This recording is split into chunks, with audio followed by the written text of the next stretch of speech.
Have you been watching the news and hearing about a mileage tax or a vehicle mileage tax, VMT for short? Well, what happens if a state or a place implements a mileage tax and you're charged a tax every single time you drive a mile, no matter what? And if you drive Uber and Lyft, you drive a lot more miles.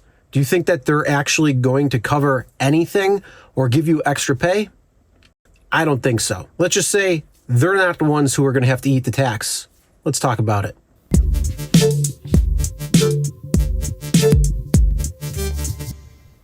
Hey everyone, my name is Chris and welcome to the Rideshare Guy. Right now, we pay for roads mostly through the gas tax. You burn fuel, you pay tax. Drive less, pay less. But states are pushing something new called the state mileage tax, or a vehicle mileage tax, a VMT for short. Instead of taxing fuel, they tax every single mile you drive. Whether you're on platform driving Uber, Lyft, DoorDash, or whatever, or personal, gas car, hybrid, EV, doesn't matter.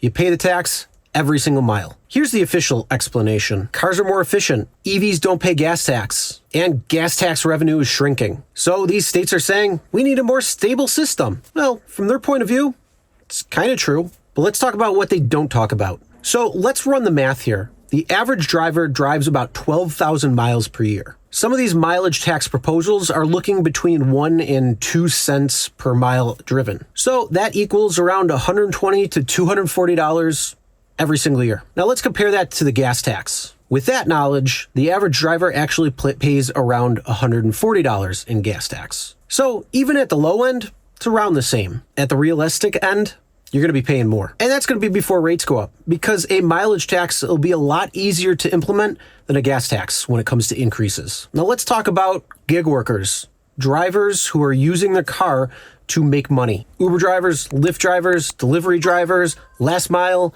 independent contractors, doesn't matter. Whoever's using their vehicle to make money. Now, let's say the average Uber driver may be driving a lot more than that.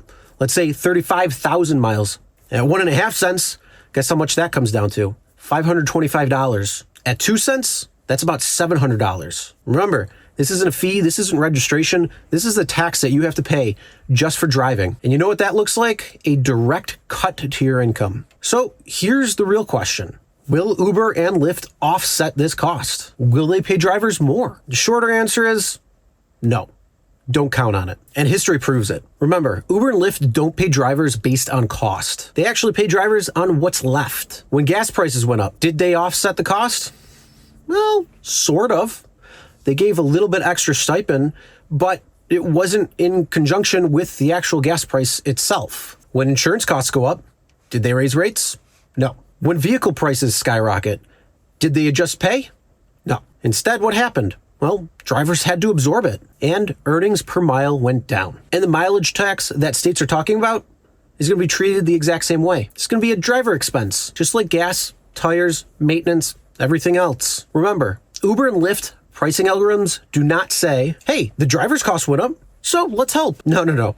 What they actually say is, what's the lowest fare a driver will accept, and what's the highest price a rider will tolerate? And that gap goes right to the platform. A mileage tax does not change the math. All it's going to do is just tighten the squeeze on drivers. Well, why is this different from a gas tax? Well, a gas tax has a natural break. You drive less, you pay less. You get a more efficient car, you pay less. An EV, you pay less. Mileage tax absolutely removes that. Every single mile costs money. That means long distance drivers lose. Rural drivers lose. Gig workers lose. And anyone who has to drive loses. So here's the reality. Mileage taxes are being looked at, and they're trying to replace the gas tax. And we all know when it comes to taxes, they're likely going to end up paying more than less. And unfortunately, companies like Uber and Lyft aren't going to offset them. Drivers are going to have to pay, just like always. So the basic story and the reason why I'm bringing this up is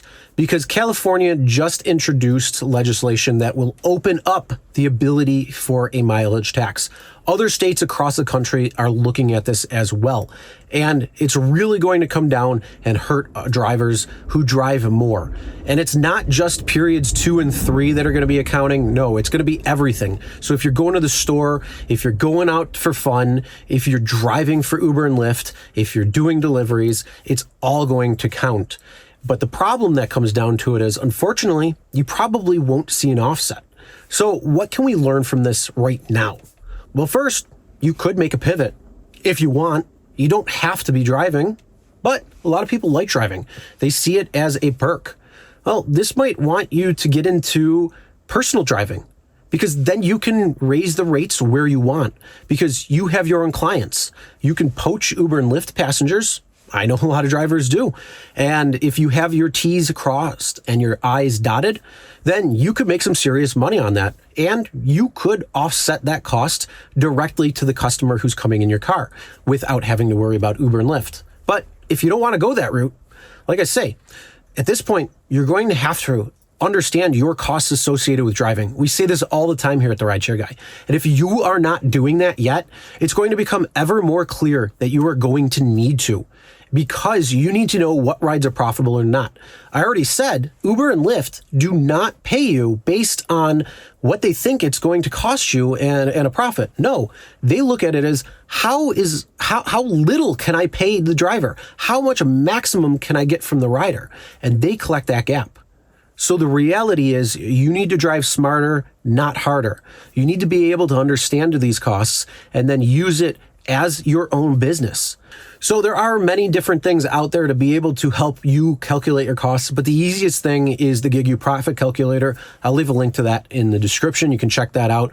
And when you want to drive smarter, apps like Solo are definitely going to help you be able to drive smarter, tell you where things are going to be happening, when things are going to be happening. And then that way you're not driving around aimlessly trying to figure out the next ride. You actually have a plan. You're going to position yourself, and then you're going to have the patience to drive and not drive when you don't need to. So then that way, when it comes down to this, instead of driving 35,000 miles, maybe you can bring it down to 30,000 miles, because all those 5,000 miles were deadhead or repositioning or trying to figure out something that wasn't making sense. So it's going to be coming down to learning efficiencies, especially when it comes to this. So mileage taxes are trial by now, but we all know it is going to come very, very soon. And unfortunately, as more people go to EVs or hybrids, or as gas cars start to get even more fuel efficient, that gas tax is not going to be sufficient. And high tax states aren't going to want to give up any tax base whatsoever. So be prepared for something like this when it does come out. And like I say, if you're putting in practices now, at that time, it may not even have any issue to you. You may not have any problems. And then who knows what's going to end up happening when it comes to the IRS standard mileage deduction and how that's going to end up looking. So you might get it offset a little bit from the federal government, but who knows? Right now, it's all speculation. But the biggest thing and the biggest key takeaway is make sure you are driving efficient, make sure you understand your costs, and work smarter, not harder. But what do you think about this? First off, how many miles are you currently driving? And let's just say it's 1 cent per mile or 2 cents per mile. What is that going to look like for you? Put it in the comments and let us know. And also, are you in a state that has been looking at a mileage tax or talking about a mileage tax? What do you think about all this? Put it in the comments below. Let us know. Now, I said that Uber is trying to figure out the gap that drivers and riders will pay so they can collect on the rest. And if you want to see that pay cut in real time, watch this video right here, where you can actually see 2 rides coming in that are the same exact ride for 2 different prices, and the price goes down. Check it out. Make sure you subscribe to ring the bell for notifications. We'll see you in the next one.